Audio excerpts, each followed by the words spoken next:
नमस्कार मेरे प्रिय मित्रों, यूपी टेट पेपर 2 एसएसटी के लिए पीवाईक्यू क्वेश्चन इस वीडियो में आप सभी लोगों को कराने वाला हूं।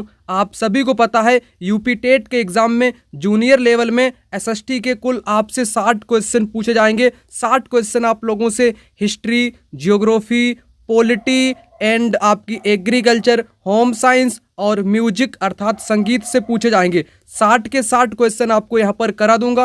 आपको ये भी पता चलेगा पेपर में क्वेश्चन पूछने का तरीका क्या रहता है, कहाँ से क्वेश्चन कितनी गहराई से पूछे जाते हैं, क्वेश्चन का लेवल क्या रहता है, सब कुछ आपको बता दूंगा इन क्वेश्चन के जरिए। चलिए शुरू करता हूँ इस वीडियो को। पहला क्वेश्चन, निम्नांकित महासागरीय धाराओं में किसका पड़ोसी तट पर गर्म प्रभाव पड़ता है? कौन सा पड़ोसी देश है जहां पर गर्म प्रभाव पड़ता है? Oyashio, Canaries, Benguela, Brazil. Brazil इस क्वेश्चन का राइट आंसर आपका हो जाएगा। ब्राजील देश जो कि गर्म, ये कैसी धारा है? गर्म है आपकी। ब्राजील में कैसी है? गर्म, जो कि पड़ोसी तट पर गर्म प्रभाव आपका ब्राजील में पड़ता है। केनारीज जो कि ठंडी, बेंगोला ठंडी, ओयासियो भी आपकी ठंडी हो जाएगी। तीसरा विकल्प ब्राजील करेक्ट हो जाएगा। अगला यहाँ पर कहता है ड्राकेंसबर्ग पर्वत निम्न में से कहां पर स्थित है? चीन, स्विट्जरलैंड, दक्षिण अफ्रीका, श्रीलंका। राइट जवाब आपका हो जाएगा यहाँ पर दक्षिण अफ्रीका में ड्राकेंसबर्ग पर्वत आपका स्थित है। अगला यहाँ पर कहता है निम्नलिखित ग्रहों में से वह कौन सा जिसका कोई उपग्रह नहीं है? यह क्वेश्चन पेपर में आपके 2 से 3 बार यूपी टेट की परीक्षा में पूछा गया है। आपके सौर मंडल में आपके 8 ग्रह बताए गए, बुध, शुक्र, पृथ्वी, मंगल, बृहस्पति, शनि, अरुण, वरुण, ठीक है ना, जो कि एक निश्चित पथ में अपना चक्कर लगाते हैं, जिनको 8 ग्रह कहते हैं। पृथ्वी के पास अपना उपग्रह है, जिसको क्या बोलते हैं? जिसको बोलते हैं चंद्रमा। क्या बोलते हैं? पृथ्वी के उपग्रह को चंद्रमा के नाम से जाना जाता है। लेकिन उपग्रह नहीं है, किसके पास नहीं है? 2 ऐसे एकमात्र ग्रह, एक बुध, उसके साथ शुक्र। शुक्र और बुध के पास कोई भी आपका उपग्रह नहीं है। पेपर में हमेशा पूछा जाता है, बुध और शुक्र को ख्याल में कर लेना, इनके पास कोई उपग्रह नहीं होता है। उसके बाद अगला है सिलवासा राजधानी है। सिलवासा किसकी राजधानी है? लक्षद्वीप की, दादरा एवं नगर हवेली की, दमन द्वीप की, अरुणाचल प्रदेश की। राइट आंसर आपका हो जाएगा दादरा एवं नगर हवेली की राजधानी आपकी सिलवासा हो जाएगी, जो कि केंद्र शासित प्रदेश आपका हो जाएगा। अगला यहाँ पर कहता है निम्न में से कौन सी मिट्टी भारत में कपास के लिए सर्वोत्तम मानी जाती है, कपास की खेती के लिए आदर्श मानी जाती है? जलोढ़ मिट्टी, काली मिट्टी, लैटेराइट मिट्टी, लाल मिट्टी। राइट आंसर आपका हो जाएगा काली मिट्टी। काली मिट्टी को कपासी मिट्टी भी बोलते हैं, या कपास के लिए सर्वोत्तम जो मिट्टी मानी जाती है वह आपकी काली मिट्टी हो जाएगी। सिलेबस में आपकी मिट्टी के प्रकार का भी एक सिलेबस है आपका यूपी टेट में, जहां पर आपसे एक क्वेश्चन हमेशा पूछा गया है मिट्टियों से कि जलोढ़ मिट्टी क्या है, लाल पीली मिट्टी, लैटराइट मिट्टी में कौन सी फसल होती है, काली मिट्टी कौन सी फसल होती है।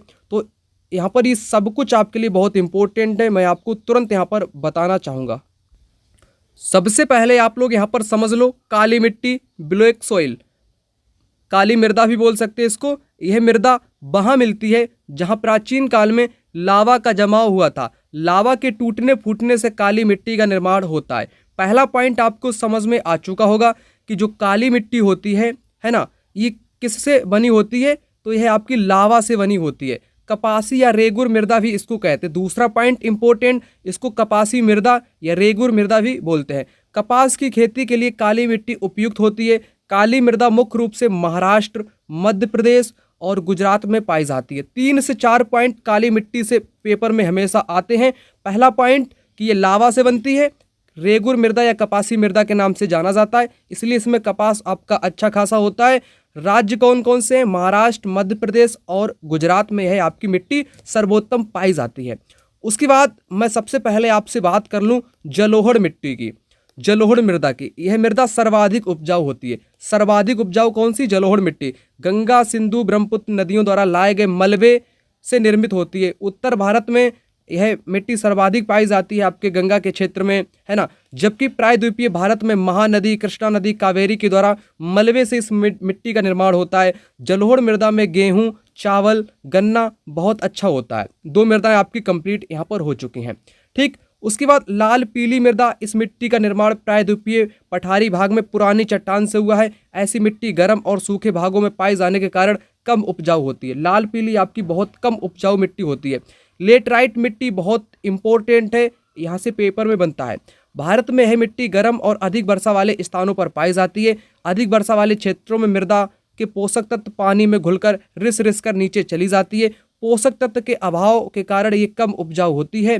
भारत में यह मिट्टी केरल के मालाबार तट में पाई जाती है, छोटा नागपुर पठार में पाई जाती है, उत्तर पूर्वी राज्यों में पाई जाती है। चाय, कॉफी, काजू की खेती लेटराइट मिट्टी में आपकी की जाती है।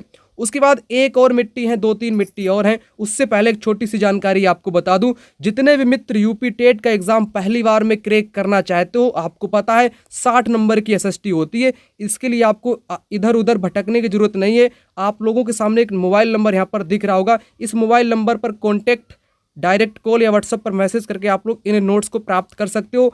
इन नोट्स में आपको कंप्लीट सोशल साइंस का पूरा मटेरियल मिल जाएगा। आपको history, geography, polity, agriculture, home science, खेल एंड स्वास्थ्य और म्यूजिक, जितना पूरा सिलेबस है 60 नंबर का पूरा मटेरियल आपको मिल जाएगा। अलग से आपको कुछ भी नहीं करना पड़ेगा। अभी प्राइस इसका 199 रुपये है। 1 मार्च से इसका प्राइस आपका 299 रुपये हो जाएगा। देर किस बात की, दिए गए नंबर पर कॉल या व्हाट्सएप पर मैसेज करके पूरा सिलेबस आप लोग अभी ले सकते हो। पर्वतीय मृदा को समझ लो, मृदा की मोटाई अधिक होती है, सीढ़ीदार वहाँ पर खेती की जाती है। ठीक है ना, सारी चीज़ मैंने आपको समझा दी। नोट्स कुछ इस प्रकार से रहेगा, hand written notes to the point, syllabus के अकॉर्डिंग। जो आपकी SCERT का कंटेंट है उस पर आधारित टोटल कंटेंट आपको यहाँ पर मिलेगा। उसके अलावा यहाँ पर कोई भी अलग से चीज़ ऐड नहीं की गई। जो परीक्षा के लिए इम्पोर्टेंट है उतना कंटेंट आपको मिल जाएगा। अगला क्वेश्चन यहाँ पर कहता है, निम्न स्थलाकृतियों में से किसका निर्माण भ्रंशन द्वारा होता है? भ्रंशन का मतलब भ्रंश के द्वारा, रिफ्ट के द्वारा, रिफ्ट घाटी का निर्माण होता है, जिसको बोलते हैं भ्रंशन घाटी या रिफ्ट घाटी के नाम से जानते हैं। ठीक है ना, उसको बोलते हैं भ्रंश घाटी। अब छत्रक शिला क्या है?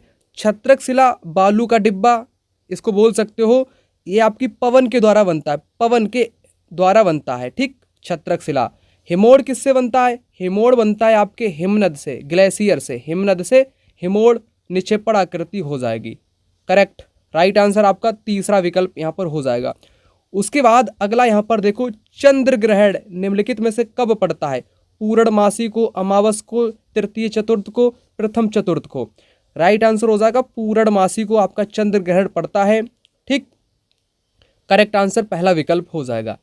अगला यहाँ पर कहता है, संयुक्त राष्ट्र संघ की स्थापना कब हुई? कब हुई? 24 अक्टूबर 1945, 25 अक्टूबर 1945, 26 अक्टूबर या 25 अक्टूबर। करेक्ट आंसर हो जाएगा 24 अक्टूबर 1945 को संयुक्त राष्ट्र संघ की स्थापना हुई थी। राइट आंसर आपका हो जाएगा।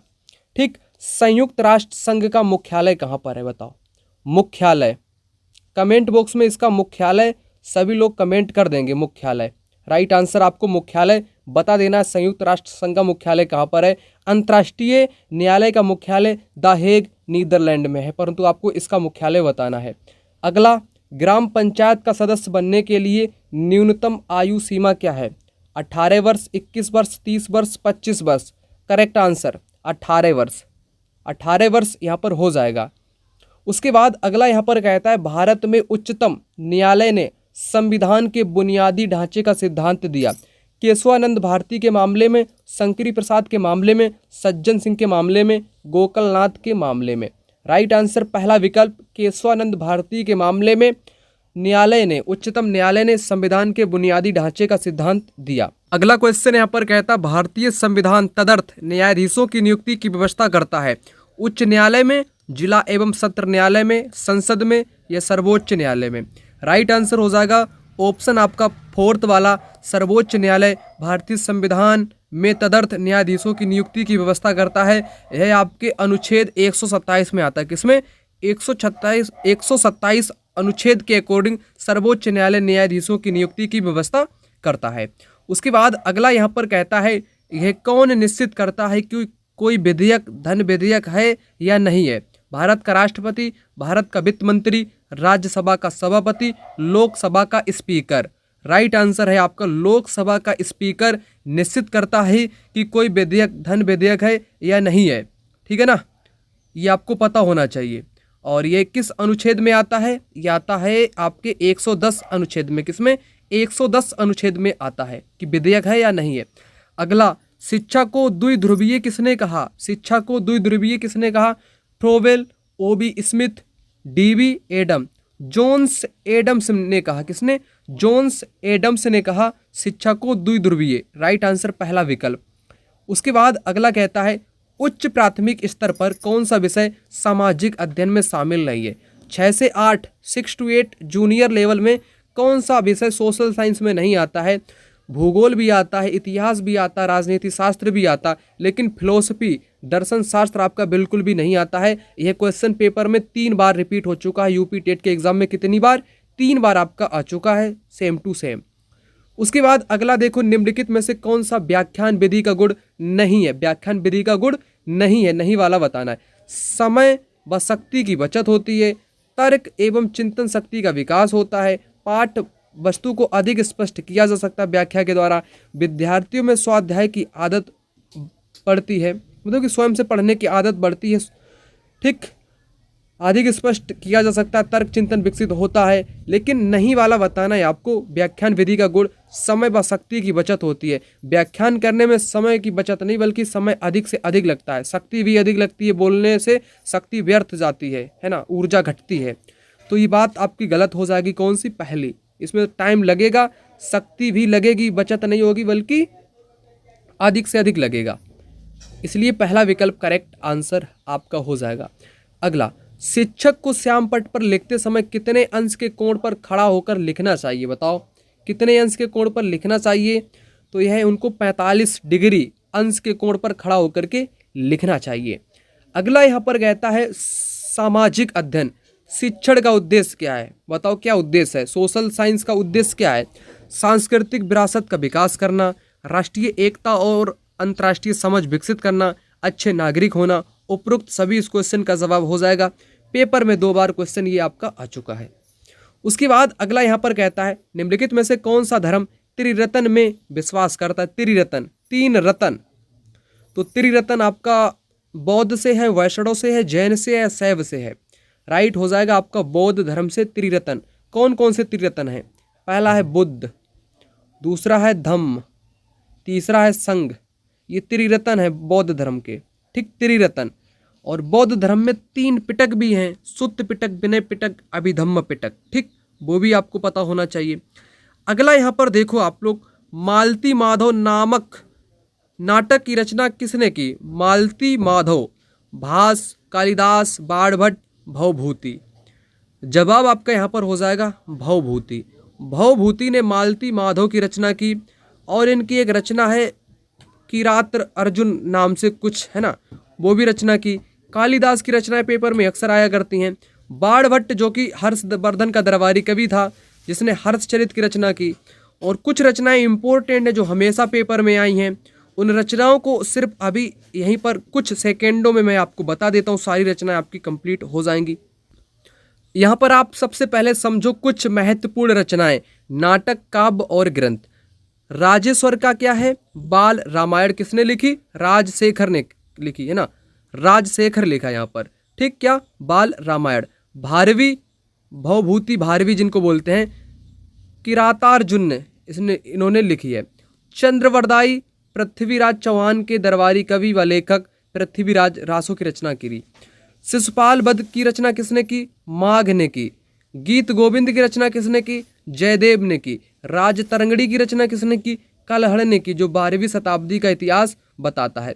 कुछ ये आपकी पाठ्यक्रम में किताबों के नाम दिए गए हैं, है ना। और जैसे एक किताब है आपकी, कौन सी? राजतरंगड़ी, मैंने आपको बता दिया। कलहड़ की किताब हो जाएगी। रामायण किसने लिखी? वाल्मीकि ने लिखी। महाभारत वेद व्यास ने लिखी, ठीक, तो ये भी आपके लिए इम्पोर्टेंट है। मेगस्थनीज की किताब एक इंडिका है, वो भी पेपर में आया करती है। इंडिका किसने लिखी? मेगस्थनीज ने यह किताब लिखी, जो मौर्य शासन का विवरण प्रोवाइड करती है, ठीक। तो ये नोट्स आप लोग ले सकते हो, जिसमें सारा मटेरियल मैंने डाल दिया। और एक रामायण है, दक्षिण भारत की रामायणम के नाम से जाना जाता है, कंबन द्वारा लिखी गई। किसने? कंबन द्वारा लिखी गई। और एक महान संस्कृत कवि थे दंडी पल्लव, राजा नरसिंह वर्मन द्वितीय की राज्यसभा में रहा करते थे। ये भी पॉइंट इंपॉर्टेंट है पेपर की दृष्टि से। अगला यहाँ पर कहता है दिल्ली में जंतर मंतर का निर्माण किसने करवाया था? कीर्ति सिंह ने, विजय सिंह ने, अजीत मल ने, जय सिंह द्वितीय ने। तो यहाँ पर करेक्ट आपका जवाब क्या हो जाएगा? राइट आंसर आपका यहाँ पर हो जाएगा जय सिंह, है ना।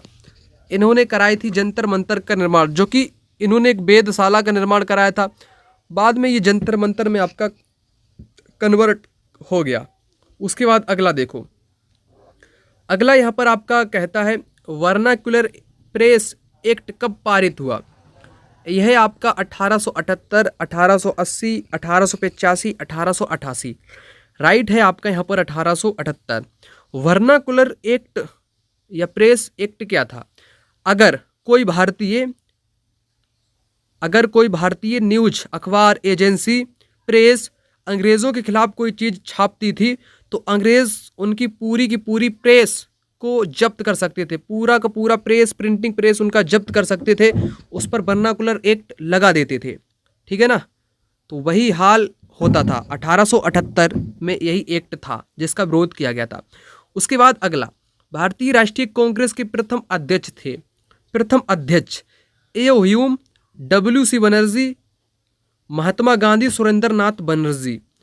तो राइट आंसर आपका हो जाएगा W.C. बनर्जी, व्योमेश चंद्र बनर्जी। कौन? व्योमेश चंद्र बनर्जी भारतीय राष्ट्रीय कांग्रेस के प्रथम अध्यक्ष थे। ए.ओ. ह्यूम कौन थे? ये ब्रिटिश अधिकारी थे, ब्रिटिश रिटायरमेंट अधिकारी थे, सेवानिवृत्त अधिकारी थे, जिन्होंने कांग्रेस की स्थापना की। कांग्रेस की स्थापना किसने की? तो ए.ओ. ह्यूम की उसमें महत्वपूर्ण भूमिका है। यहाँ पर सबसे पहले भारतीय राष्ट्रीय कांग्रेस से जुड़ी हुई 2-3 बातों को समझ लो। भारतीय राष्ट्रीय कांग्रेस की स्थापना 28 दिसंबर 1885 को हुई। ए.ओ. ह्यूम संस्थापक थे। प्रथम अध्यक्ष W.C. बनर्जी थे। प्रथम अधिवेशन में 72 प्रतिनिधियों ने भाग लिया। प्रमुख नेता दादा भाई नौरोजी, काशीनाथ फिरोजशाह मेहता, सुब्रमण्यम अय्यर, पी आनंद गोपाल, गणेश आगरकर, ये प्रमुख लोग थे। प्रथम अधिवेशन 1885 में मुंबई में हुआ था। कांग्रेस से जुड़ी हुई जो बातें आपके सिलेबस में हैं उतनी मैंने आपको बता दी। और कांग्रेस की 2 विचारधाराएं थी, नरम दल व गरम दल। नरम दल के लोग क्या, ये उदारवादी थे। इनका विश्वास था कि अगर जनमत को उभारा जाए, प्रार्थना पत्रों, सभाओं, प्रस्तावों, भाषणों द्वारा जनता की मांग को शासन तक पहुंचाया जाए, ये इनमें विश्वास रखा करते थे। नेता थे नौरोजी, गोपाल कृष्ण गोखले, मदन मोहन मालवीय, सच्चिदानंद सिन्हा, ये नरम दल के नेता थे। उसके बाद एंट्री होती है गरम दल के नेताओं की। बाल गंगाधर तिलक, लाला लाजपत राय, बिपिन चंद्र पाल गरम विचारधारा के लोग थे।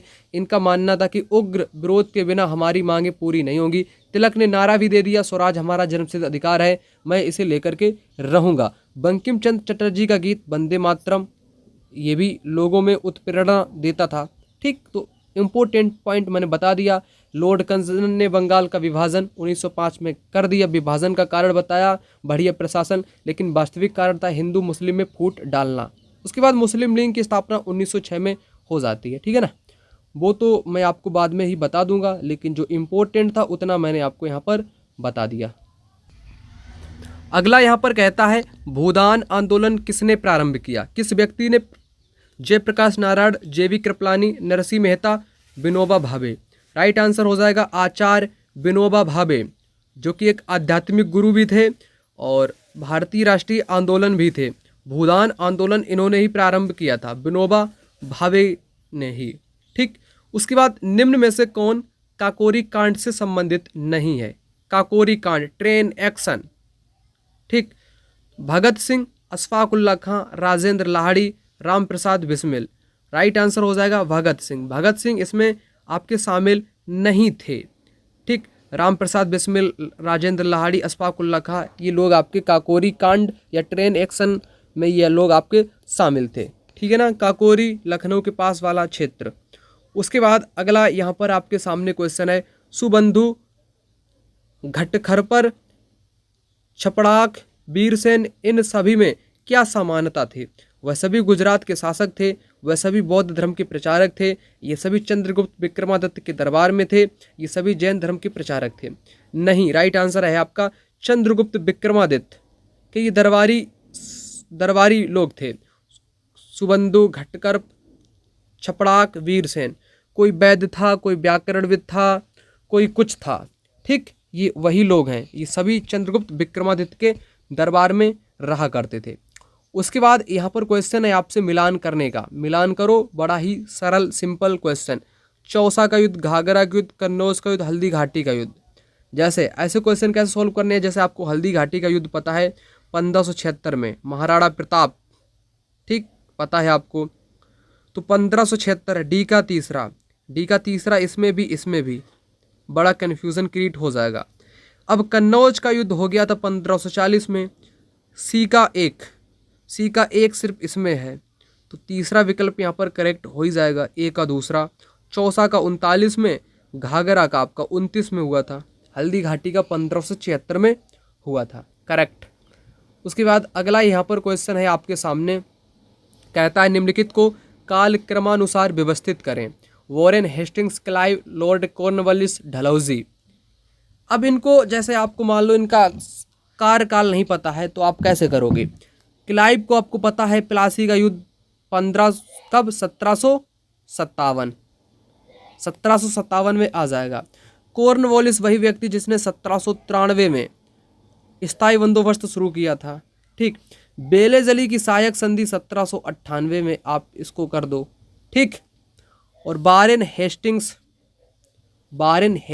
जो है व्यक्ति, ये आपका, इसने मराठा युद्ध हुआ, मैसूर का युद्ध हुआ, सालाबाई की संधि हुई 82 के करीब में, है ना, 1782, इसको 82 में कर दो, सालाबाई की संधि के साथ कर दो इसको, ठीक। अब सबसे पहले कौन आएगा, आप कहोगे क्लाइव सबसे पहले आएगा, दूसरा नंबर सबसे पहले आएगा, तो दूसरा इसमें दिया गया चौथा वाले में, करेक्ट आपका हो जाएगा। पहले क्लाइव आएगा, उसके बाद वॉरेन हेस्टिंग्स आएगा, फिर आपका कौन आएगा, कॉर्नवालिस, लास्ट में डलहौजी नहीं, लॉर्ड वेलेजली। डलहौजी आपका 1856 में था हड़प नीति के लिए, ठीक।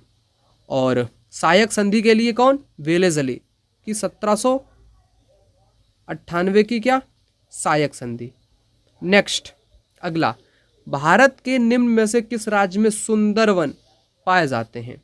सुंदरवन जो वन है ना आपके, सुंदरवन या सुंदरी के वन भी कहते हैं, मैग्रोव वन भी कहते हैं, क्या मैग्रोव वन भी कहते हैं। ये डेल्टा क्षेत्र में पाए जाते हैं, कहाँ पर, डेल्टा, गंगा ब्रह्मपुत्र का जो डेल्टा है कहाँ पर है आपका, बंगाल, वहीं पर ये आपके सुंदरवन, मैग्रोव वन पाए जाते हैं, सुंदरी के वन भी पाए जाते हैं, इसीलिए इनको सुंदरवन कहा जाता है। अगला कहता है निम्न में से किस नदी पर हीराकुंड बहुउद्देशीय परियोजना का निर्माण हुआ है, तो महानदी पर हीराकुंड बांध आपका बनाया गया है। अगला यहाँ पर कहता है निम्न में से कौन सा विश्व का सबसे बड़ा उष्ण मरुस्थल, उष्ण का मतलब गर्मीला मरुस्थल, कालाहारी, आटाकामा, थार या सहारा। राइट, सहारा मरुस्थल सबसे बड़ा है, विश्व का सबसे बड़ा मरुस्थल है सहारा मरुस्थल, ठीक। किस महाद्वीप में है, ये सारे मरुस्थल आपको नहीं पता होगा, बताना पड़ेगा, क्योंकि यहाँ से क्वेश्चन हमेशा आता है मरुस्थल से, मिलान वाला भी आएगा और ऐसा भी आएगा किस महाद्वीप में कौन सा मरुस्थल पड़ता है, तो वो बताना बहुत ज़रूरी है। सहारा की गुफाओं से चित्र, हाथी, मगर, भेड़ बकरी के भी अवशेष प्राप्त हुए। एक समय में सहारा आपका हरा भरा मैदान था, लेकिन जलवायु परिवर्तन के कारण गर्म बन गया।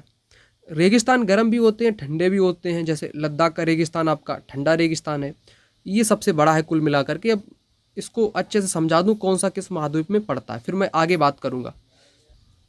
यहाँ पर सबसे पहले समझ लो कौन सा मरुस्थल किस महाद्वीप में है। अफ्रीका का सहारा व कालाहारी कहाँ पर पड़ेंगे, अफ्रीका महाद्वीप में पड़ेंगे। एशिया का अरब, थार, गोबी मरुस्थल। ऑस्ट्रेलिया का महान विक्टोरिया मरुस्थल। उत्तरी अमेरिका का सोनोरान, एरिजोना। दक्षिण अमेरिका का आटाकामा, पेटागोनिया। ये आपके दक्षिण अमेरिका के हो जाएंगे। आटाकामा इम्पोर्टेंट है दक्षिण अमेरिका का, और थार आपके भारत का है। गोबी मरुस्थल एशिया में ही पड़ता है। कालाहारी, सहारा ये अफ्रीका महाद्वीप में आपके पड़ते हैं, ठीक है ना, समझ गए आप लोग। और यहाँ पर ये भी पता होना चाहिए सेमांग जनजाति मलाया में, पिग्मी जायरे में पाए जाते हैं। हौजा नाइजीरिया में, मसाई लोग पूर्वी अफ्रीका में पाए जाते हैं, ठीक है ना। उसके बाद मसाई लोग नाइजीरिया में क्या पाया जाता है, हौसा जनजाति सवाना प्रदेश के पूर्वी अफ्रीका की घास भूमियों में मसाई जनजातियों के लोग पशुपालन का भी काम करते हैं। ठीक, क्योंकि सिलेबस का एक चैप्टर भी है आपका सवाना प्रदेश, और सवाना प्रदेश सूडान, सवाना प्रदेश को सूडान तुल्य प्रदेश भी कहते हैं, क्योंकि इसका अधिक विस्तार आपके सूडान देश में पाया जाता है। ये आपको पता होना चाहिए। हाथी घास भी कहते हैं, सवाना की घास बहुत लंबी होती है, 3 मीटर से लंबी होती है, इसको हाथी घास भी बोलते हैं। और इन घास को पार्कलैंड या बुश बेल्ट के नाम से भी जाना जाता है। ठीक, तो ये कुछ, और एक पेपर में एक एमू क्या है बताओ, ना उड़ने वाला पक्षी का नाम क्या है? एमू। एमू किसको बोलते हैं? ना उड़ने वाले पक्षी का नाम एमू है। आपको पहली बार आपने नाम सुना होगा एमू, ना उड़ने वाला पक्षी। तो ये आप लोग इन नोट्स को भी लेकर के अच्छे से पढ़ सकते हो। चलिए मैं आगे बात करता हूँ। अगला क्वेश्चन यहाँ पर कहता है, मधुबनी लोक कला शैली किस राज्य से संबंधित है? मधुबनी एक जिले का नाम है, बिहार का जिला है, तो बिहार उत्तर इसका हो ही जाएगा लोक कला के लिए। अगला यहाँ पर क्वेश्चन है आपका एग्रीकल्चर का। देखो, अब एग्रीकल्चर के क्वेश्चन कैसे पूछे जाते हैं उनको देख लो। धान का खैरा रोग किस तत्व की कमी से होता है? नाइट्रोजन, लोहा, पोटास या जिंक? जवाब आपका हो जाएगा जिंक। जिंक की जब कमी हो जाती है तो धान में खैरा रोग हो जाता है। धान में भी रोग हो जाते हैं, खैरा रोग, है ना। तो राइट आंसर आपका जिंक यहाँ पर हो जाएगा। यहाँ पर आप लोग धान के कुछ प्रमुख रोग हैं उनके नाम, जैसे खैरा रोग है, जीवाणु झुलसा है, ब्लास्ट है, ब्राउन स्पॉट है। ठीक, तो ये कुछ महत्वपूर्ण रोग हैं। अब पेपर में पूछ सकता है कि जीवाणु झुलसा रोग किस फसल में होता है? गेहूं में, चने में, धान में, उड़द में? तब आप कहोगे कि धान में होता है। ऐसे भी क्वेश्चन बनेंगे। अब खैरा रोग, यहाँ पर मैंने लिखा है खैरा रोग। खैरा रोग का कारण क्या है? जिंक की कमी। अब यहीं से पेपर में क्वेश्चन पूछा गया। लक्षण क्या? पौधे छोटे, पत्तियों पर कत्थई धब्बे हो जाते हैं धान में। इसका उपचार क्या है? जिंक सल्फेट 5 किलोग्राम, भुजा हुआ चूना 2.5 किलोग्राम, दोनों को मिक्स करो, या तो यूरिया डाल दो 20 किलोग्राम, है ना, बस काम हो जाएगा। जीवाणु झुलसा क्या है? ये पत्तियों के किनारे सूखना या फसल पीली हो जाती है। नियंत्रण कैसे करें? जल को निकाल देना चाहिए। जब जल अधिक हो जाता है धान में तब ये रोग आपका होता है। ठीक, उसी प्रकार मक्का, सारा चीज़ है, मलमूत्र की खाद, हरी खाद, प्रमुख फसलें, ठीक है ना। यहाँ से सारे क्वेश्चन पेपर में आते रहते हैं, एग्रीकल्चर से भी, क्योंकि एग्रीकल्चर से भी 3 से 4 क्वेश्चन पेपर में आपके आएंगे, 60 में से 3 से 4 नंबर। तो एग्रीकल्चर भी मैंने आपके लिए कंप्लीट कर दिया है, बिल्कुल सिलेबस के अकॉर्डिंग। SCERT का कंटेंट है, बिल्कुल इधर उधर का कोई भी आपका कंटेंट। SCERT उत्तर प्रदेश की जो सरकारी किताबें हैं 6 से 8, जहाँ से आपका यूपी टेट का पेपर बनता है, उसी का सारा कंटेंट है। ठीक है ना, हर चीज़ बिल्कुल टू द पॉइंट लिखी गई है, तो आप लोग ले सकते हो। अभी मैं आगे और सारे क्वेश्चन कराता हूँ। आगे क्वेश्चन आपको कंफ्यूज करेगा। आलू है, बताओ आलू जड़ है या तना है, या फूल है या पत्ती है? जो आप लोग आलू खाते हो, क्या आलू जड़ है? बताओ, आलू जड़ है या तना है? इसके 2 उत्तर हो सकते हैं आपके। एक तो आप कहोगे कि आलू जड़ है, क्योंकि आलू से ही आलू बनता है। एक आप कहोगे तना है, लेकिन उत्तर आपका इस क्वेश्चन का यहाँ पर हो जाएगा, क्या हो जाएगा? यहाँ पर उत्तर आपका हो जाएगा तना। तना उत्तर हो जाएगा। आपकी किताबों के अकॉर्डिंग आलू को जड़ नहीं माना गया है, आलू को तना माना गया। क्या? तना इसको माना गया है। राइट आंसर आपका तना हो जाएगा, जड़ नहीं होगा। ठीक, उसके बाद अगला खरीफ की फसल है, गेहूं, धान, चना, आलू। फसलें 3 प्रकार की आपकी होती हैं, रबी की फसल, खरीफ की फसल और आपकी जायद। ये 3 फसलें होती हैं। खरीफ की फसल में आपका धान आ जाता है। गेहूं किस में आता है? चना किस में आता है? ये आता है रबी की फसल में। रबी, खरीफ, जायद। जायद की फसल में क्या आता है? मार्च अप्रैल में आपकी बोई जाती हैं, ठीक है ना। जैसे सब्जी वाली खेती आपकी हो गई, ठीक, ककड़ी और आपका खीरा हो गया, ये बोया जाता है जायद की फसल में, और चारा भी। उसके बाद अगला यहाँ पर कहता है मक्का का स्थान है। मक्का भारत से आया या चीन से या रूस से या अमेरिका से? तो मध्य अमेरिका से आपका मक्का का जन्म स्थान है मक्का, वहीं से मक्का आपका आया है। ठीक, टमाटर का जो हम लोग इस्तेमाल करते हैं ये भी आपका विदेशी है। कैसा है? विदेशी है टमाटर भी।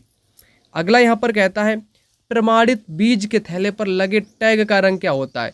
कोई चीज़ आपकी वेरीफाइड है तो उस पर जो जो टैग होता है, टैग का रंग लाल होता है, नीला होता है, पीला, सफ़ेद, कैसा होता है बताओ? आपने इंस्टाग्राम चलाते होगे ना, कोई भी कुछ भी चलाते होगे तो उसमें ग्रीन टिक होता है ना, ग्रीन टिक इस प्रकार का गोले के अंदर ग्रीन टिक, ग्रीन हरा टिक या नीला भी बोल सकते हो, तो वही नीला आपका हो जाएगा। इसका मतलब होता है प्रमाणित कोई चीज़। रेड कलर का मतलब होता है खतरा किसी चीज़ का।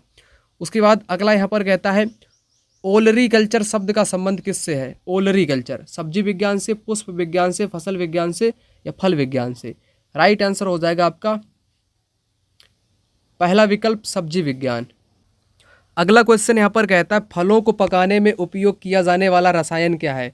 फलों को जल्दी से पकाया जा सकता है कौन से रसायन का उपयोग करके? मैथेन एक भयंकर गैस है, सल्फ्यूरिक अम्ल, ग्लूकोज से कोई फल नहीं पकता है, सल्फ्यूरिक अम्ल से भी नहीं, गलत, एथिलीन। एथिलीन इस क्वेश्चन का राइट जवाब हो जाएगा।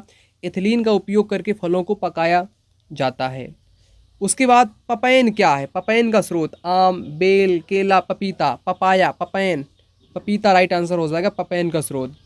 उसके बाद अगला कहता है लीची फल कौन सा भाग का खाया जाता है? बताओ लीची फल का कौन सा भाग खाया जाता है? फल भित्ति, मध्य फल भित्ति, अंता फल भित्ति, मांसल एरिल। तो ये खाया जाता है मांसल एरिल को। किसको? मांसल एरिल को। लीची का भाग जो कि एक नाम है, इसी को खाया जाता है। अगला क्वेश्चन यहाँ पर आपके सामने है राष्ट्रीय खेल दिवस मनाया जाता है 29 अगस्त को मनाया जाता है। मेजर ध्यानचंद के, है ना, उन्हीं के स्मरण में कह सकते हो 29 अगस्त को मनाया जाता है। आपके सिलेबस का टॉपिक भी है एक खेल, है ना। उसके बाद ओलंपिक, आधुनिक ओलंपिक खेल कब प्रारंभ हुए? तो ये आपके कब प्रारंभ हुए? तो राइट आंसर आपका यहाँ पर हो जाएगा 1896। कब? 1896 में प्रारंभ हुए। ये दोनों इम्पोर्टेंट हैं। चलिए इनसे जुड़ी हुई जानकारी आपको बताते हैं। क्वेश्चन आपके सामने है कि आधुनिक ओलंपिक खेल प्रारंभ हुए, मैंने आपको बताया 1896 से प्रारंभ हुए। जो आपकी किताब है जहाँ से ये पेपर आपका बनता है, वह किताब जिससे मैंने आप लोगों के लिए नोट्स बनाए हैं, वो पॉइंट आपके सामने मैंने रख दिया है। जैसे यहाँ पर है आधुनिक ओलंपिक खेल के बारे में, तो आरंभकर्ता का नाम क्या है? बैरन पियरे डी कुबर्टिन। शुरुआत 1896 एथेंस। तो शुरुआत कहाँ से हुई? 1896 में एथेंस से शुरू हुई। 1916, 1940, 1944 में आयोजन नहीं हुआ। ये भी पॉइंट है कि आयोजन नहीं हुआ और कब हुआ। ठीक, अब उसके बाद ओलंपिक ध्वज को भी समझो। 5 जुड़े हुए छल्ले होते हैं, रंग नीला, काला, लाल, पीला, हरा होता है। 5 महाद्वीप के ये प्रतीक आपके रंग हैं आपके ओलंपिक में। किसमें? ओलंपिक में। उसके बाद पैरा ओलंपिक का शुरुआत का श्रेय गुडविन गेटमैन को जाता है। ठीक, ये भी आपको पता होना चाहिए। सारी चीज़ आपका क्योंकि यहाँ पर समझ लो, इसी को सबसे पहले समझ लो, क्योंकि सिलेबस का एक भाग है आपका खेल और स्वास्थ्य। वहाँ से भी 3 से 4 या 4 क्वेश्चन आपके कुल मिलाकर के पूछे जाएंगे, वो भी मैंने कंप्लीट कर दिया है। ठीक, यहाँ पर सबसे इम्पोर्टेंट पॉइंट आपको बताने वाला था मैं।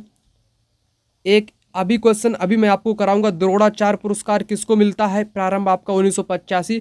द्रोणाचार्य पुरस्कार आपके कोच को मिलता है। किसको? कोच को मिलता है। 5 लाख रुपए बटाई मिलती है, प्रशस्ति पत्र मिलता है, प्रतिमा मिलती है। तो ये कोच को अर्थात प्रशिक्षकों को मिलता है। जो यूपी टेट के अगर आपको कंप्लीट नोट्स चाहिए, सारा नोट्स आपको मिल जाएगा। शारीरिक शिक्षा से भी आपके क्वेश्चन पूछे जाते हैं। कुछ इस प्रकार से है ये। अगला क्वेश्चन यहाँ पर कहता है खिलाड़ियों में डोपिंग परीक्षण किया जाता है रक्त के द्वारा, मूत्र के द्वारा, रक्त एवं मूत्र दोनों के द्वारा, उपयुक्त में से कोई नहीं। करेक्ट आंसर आपका हो जाएगा रक्त एवं मूत्र दोनों के द्वारा खिलाड़ियों में डोपिंग परीक्षण किया जाता है। अगला जो अभी मैंने आपको बताया कि द्रोणाचार्य पुरस्कार किसको दिया जाता है, मैंने आपको बताया कोच को दिया जाता है, प्रशिक्षित करने वाले व्यक्ति को दिया जाता है कोच। दूसरा विकल्प करेक्ट आंसर हो जाएगा, शिक्षक नहीं होगा। स्कूल का शिक्षक कोई द्रोणाचार्य नहीं होता है। ये द्रोणाचार्य पुरस्कार अलग है, खेल के लिए है। कहाँ का? खेल के लिए है, ये खेल के मैदान के लिए। अगला यहाँ पर क्वेश्चन है आपके सामने, किस संशोधन द्वारा भारतीय संविधान की प्रस्तावना में पंथ निरपेक्ष शब्द जोड़ा गया। तो 42वां संविधान संशोधन 1976, कौन सा? 1976, जिसे लघु संविधान भी बोलते हैं, मिनी लघु संविधान, छोटा संविधान भी बोलते हैं, क्योंकि इसमें बहुत सारे संशोधन हैं आपके। 42वां संविधान संशोधन में आपके कौन कौन से शब्द जोड़े गए ये भी आपको पता होना चाहिए, जैसे समाजवादी, पंथ निरपेक्ष, अखंडता जैसे शब्द आपके जोड़े गए थे। उसके बाद अगला है यहाँ पर, गुट निरपेक्ष आंदोलन का 17वां सम्मेलन कहाँ हुआ? ओल्ड क्वेश्चन है, इसको छोड़ दो। अगला देखो, सूचना का अधिकार के संबंध में निम्नलिखित में से कथनों में से कौन सा सही है? सूचना का अधिकार के संबंध में, यह एक राजनीतिक अधिकार है। क्या ये पॉलिटिकल अधिकार है? नहीं, यह एक संवैधानिक अधिकार है। सूचना का अधिकार, यह एक विधिक अधिकार है, यह एक सामाजिक अधिकार है? नहीं, राइट आंसर है एक विधिक अधिकार है। कैसा? एक विधिक अधिकार आपका हो जाएगा। यहाँ पर अगला देखो, निम्नांकित में से किस राज्य की व्यवस्थापिकाओं में द्वितीय सदन नहीं है, केवल एक ही सदन है? अपने उत्तर प्रदेश में द्वितीय है, 2 स्तर का है, बिहार में भी, कर्नाटक में भी, लेकिन तमिलनाडु में 1 स्तर का है, 1 सदनीय है। तो नहीं वाला बताना है आपको, जो द्विसदनीय ना हो, पहला जवाब आपका हो जाएगा। अगला यहाँ पर कहता है, संविधान के किस संशोधन के अंतर्गत 6 वर्ष से 16 वर्ष के बच्चों को शिक्षा मौलिक अधिकार बन गया है? 86वां संविधान संशोधन के द्वारा। कौन सा? 86वां संविधान संशोधन के द्वारा। और इसमें अनुच्छेद आपका जोड़ा गया है 21A। 21A के तहत 6 वर्ष से 14 वर्षों को निःशुल्क शिक्षा का अधिकार मौलिक अधिकार बना दिया गया है। राइट आंसर 86वां संविधान संशोधन। अगला यहाँ पर कहता है, मानव शरीर में सबसे लंबी और मजबूत अस्थि कौन सी है? उर्वास्थि, अंतर्जांघिस्थ, प्रगडिस्थ, बहिर्जांघिस्थ। राइट आंसर हो जाएगा फीमर की हड्डी, फीमर बोलते उर्वास्थ को, ऐसा लिखा जाता है फीमर। ये हड्डी शरीर में सबसे बड़ी आपकी होती है। अगला क्वेश्चन यहाँ पर आपके सामने है, निम्नलिखित में से कौन सा विटामिन जल में घुलनशील है? होम साइंस का क्वेश्चन है। Vitamin D, vitamin E, vitamin C, vitamin A. तो विटामिन सी और बी ये जल में आपकी घुलनशील होती हैं। सी बी, बी सी कैसी होती हैं? जल में घुलनशील विटामिन आपकी होती हैं। अगला यहाँ पर है, एक छात्रा मेज पर रखी पुस्तक को पढ़ने में कठिनाई अनुभव करती है, किंतु श्याम पट पर लिखे शब्दों को ठीक से पढ़ लेती है, उसका दृष्टि दोष कैसा है? कहने का मतलब है कि वो उसके पास रखी चीज़ को पास वाली नहीं पढ़ पाती है, दूर वाली चीज़ों को वो पढ़ लेती है। तो इसको बोलते हैं दूरदृष्टि दोष। पास का ना पढ़ पाए तो दूरदृष्टि दोष, निकट का पढ़ ले, दूर का ना पढ़ पाए उसको निकट दृष्टि दोष बोलते हैं। ठीक, तो वो मतलब कि दूर का तो देख लेती है परंतु निकट का नहीं देख पाती है, तो इसको दूरदृष्टि दोष क्या बोलेंगे? दूरदृष्टि दोष इसको यहाँ पर बोलेंगे। करेक्ट आपका हो जाएगा।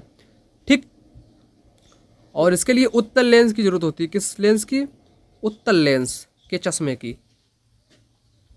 BCG का टीका किस रोग से बचाव करता है? तपेदिक या टीबी? तपेदिक या टीबी। अब संगीत से जुड़े क्वेश्चन देखो, मजा आएगा। भारतीय संगीत में कुल कितने स्वर हैं, शुद्ध एवं विकृत? ये क्वेश्चन रिपीटेड है, 1 नंबर यहीं से आएगा, ये हमेशा क्वेश्चन आया है। मैं आपको बताऊं, शुद्ध और विकृत दोनों को मिलाकर के 12 हैं। कितने संगीत के स्वर हैं? 12 हैं। 7 शुद्ध, 5 विकृत, ऐसे आप समझो इसको। ठीक, इसको समझ लेते हैं। कुछ बुनियादी चीज़ें, आधारभूत चीज़ें, बेसिक सी चीज़ें संगीत के बारे में आपको पता नहीं होंगी, क्योंकि आपको ये नया विषय लगेगा। वो मैं आपको कुछ बुनियादी चीज़ें आपको बता दूं। मैंने नोट्स को ओपन कर लिया है। संगीत अर्थात म्यूज़िक। सबसे पहले यहाँ पर मैं आपको बताऊं, संगीत में जो मधुर ध्वनि कानों में अच्छी लगे उसे स्वर कहते हैं। भारतीय शास्त्रीय संगीत में कुल 7 शुद्ध स्वर हैं। कितने? 7 शुद्ध स्वर हैं। अब 7 कौन कौन से शुद्ध स्वर हैं, उनके नाम क्या हैं? सप्तक के 7 शुद्ध स्वर, सा रे गा मा पा धा नी, नी तक है, सा रे गा मा पा धा नी, ये 7 शुद्ध स्वर आपके हो जाएंगे। ठीक, हो गए। उसके बाद स्वर के प्रकार आपके मैंने 2 आपको बताए। एक तो शुद्ध स्वर, कितने हैं? सा रे गा मा पा धा नी, कितने हो गए? 7 आपके हो गए। विकृत स्वर कितने हैं? 5 हैं। विकृत स्वर कितने हैं? 5 हैं। कौन कौन से? रे गा मा धा नी, ठीक, ये भी आपके हो गए। तो कुल मिलाकर मैंने आपको बताया विकृत कितने हैं, विकृत अशुद्ध बोलो इनको 5, शुद्ध कितने हैं, शुद्ध कितने हैं 7, कुल मिलाकर कितने हुए 12 हुए। ये पॉइंट बहुत इंपॉर्टेंट है, पेपर में मैंने हमेशा देखा क्वेश्चन पूछ ही दिया जाता है। कुल मिलाकर के 12 हैं, ठीक, कुल मिलाकर के 12 आपके हो जाएंगी, ठीक है ना, करेक्ट। और भी हैं यहाँ पर, जैसे यहाँ पर मैंने लिख भी दिया परीक्षा के लिए महत्वपूर्ण बिंदु, कुल स्वर आपके 12, शुद्ध 7, विकृत 5, सा पा अचल स्वर है। यहाँ से भी क्वेश्चन पेपर में आ चुका है। सा और पा कैसे हैं, अचल हैं। माँ का तीव्र रूप होता है, रे गा धानी कोमल रूप होता है। ये आपको थोड़ी बेसिक सी जानकारी पढ़नी पड़ेगी, जो मैं आपको प्रोवाइड कर दूंगा, उतने से ही आपका काम हो जाएगा, ठीक, समझ गए आप लोग। अगला क्वेश्चन यहाँ पर कहता है स्वामी हरिदास संगीत सम्मेलन प्रत्येक वर्ष कहाँ पर होता है, मुंबई, अमृतसर, जोधपुर, आगरा। मुंबई में होता है। अगला देखो यहाँ पर कहता है तानसेन दरबारी गायक थे। तानसेन किसके दरबारी गायक थे, तो अकबर, मुगल सम्राट अकबर के दरबारी थे।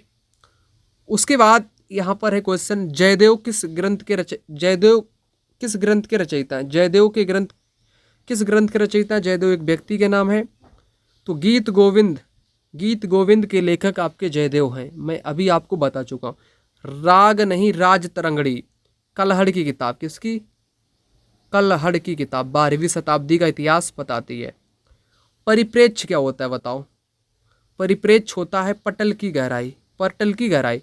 अजंता के जो चित्र मिले हैं, गुफाओं में चित्र मिले हैं, वो आपके किस धर्म से हैं, तो ये बौद्ध धर्म से संबंधित हैं। किससे, बुद्धिज्म से। पास पास रेखाएं खींचकर छाया प्रकाश के प्रभाव को दर्शाना हैचिंग कहलाता है। क्या कहलाता है, हैचिंग कहलाता है।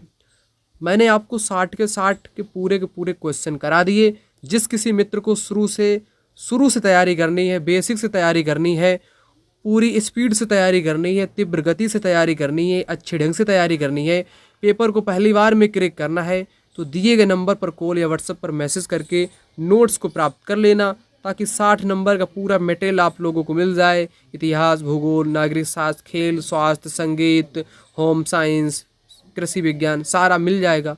फटाक से मैसेज या कॉल कर लो। मिलूंगा मैं अगली वीडियो में, तब तक के लिए जय हिंद, वंदे मातरम।